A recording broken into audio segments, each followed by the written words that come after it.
अस्सलाम वालेकुम एवरीवन, कैसे हैं आप? आई होप आप ठीक होंगे इंशाल्लाह।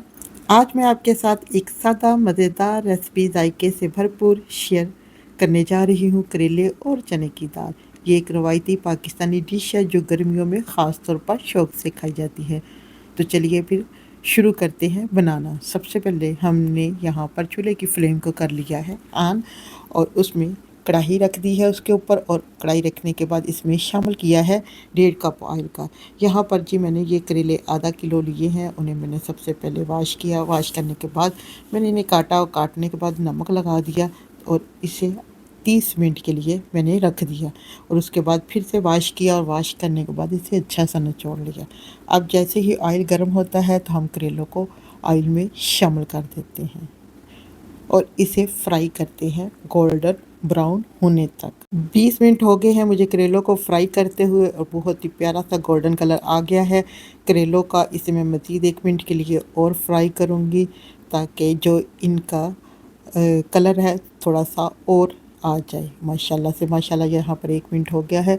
यहाँ पर जी करेलों का बहुत ही प्यारा सा गोल्डन सा कलर आ गया है। अब 2 प्याज स्लाइस में काटते हैं और उनको करेलों के साथ ही शामिल कर देते हैं और इन्हें फ्राई करते हैं सिर्फ 2 से 3 मिनट के लिए। इन्हें ज़्यादा फ्राई नहीं करना, सिर्फ इनका कच्चापन ही ख़त्म करना है।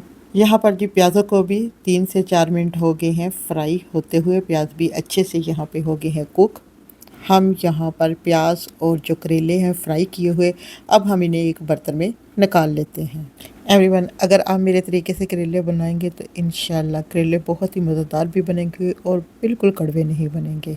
यहाँ पर जी मैंने तमाम करेले और प्याज़ों को एक बर्तन में अलहदा से निकाल लिया है। यहाँ पर हमारे प्याज और करेले फ्राई हो गए हैं। अब नेक्स्ट स्टेप की तरफ आते हैं। अब चने की दाल का बनाते हैं मसाला। सबसे पहले उसी ऑयल में हम डाल देते हैं एक बड़ा प्याज काट के ब्रीक स्लाइस में, और इसे फ्राई करते हैं मीडियम टू लो फ्लेम पर, और इसे 3 से 4 मिनट के लिए प्याज को फ्राई करेंगे तो हल्का सा कलर आना शुरू हो जाएगा।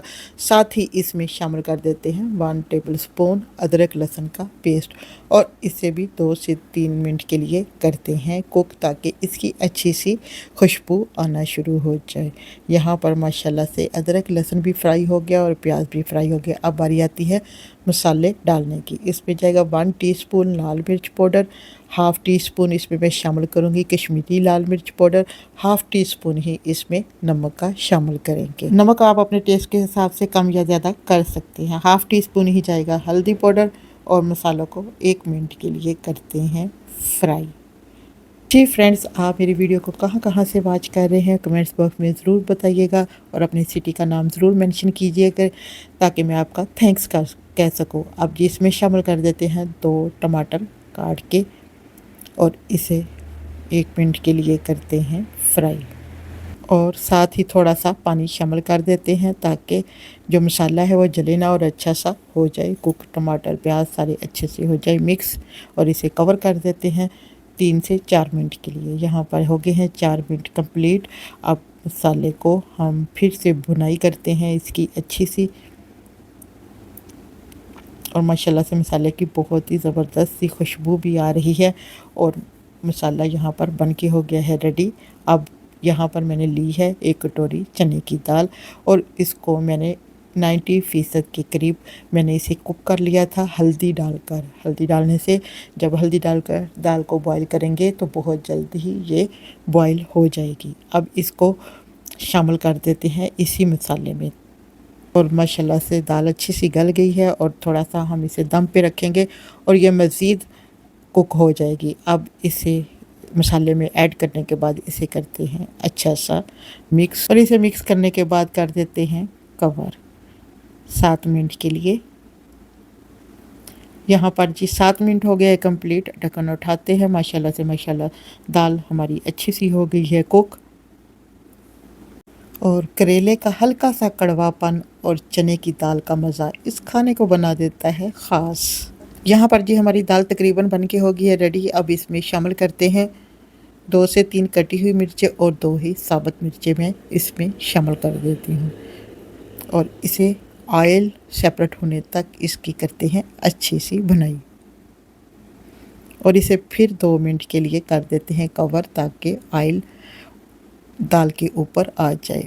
ओ माशाल्लाह से माशाल्लाह, देखें ज़बरदस्त कुक हो चुकी है दाल। अब रेडी है दाल, ये देखें बिल्कुल पानी नहीं है, सिर्फ ऑयल ही है।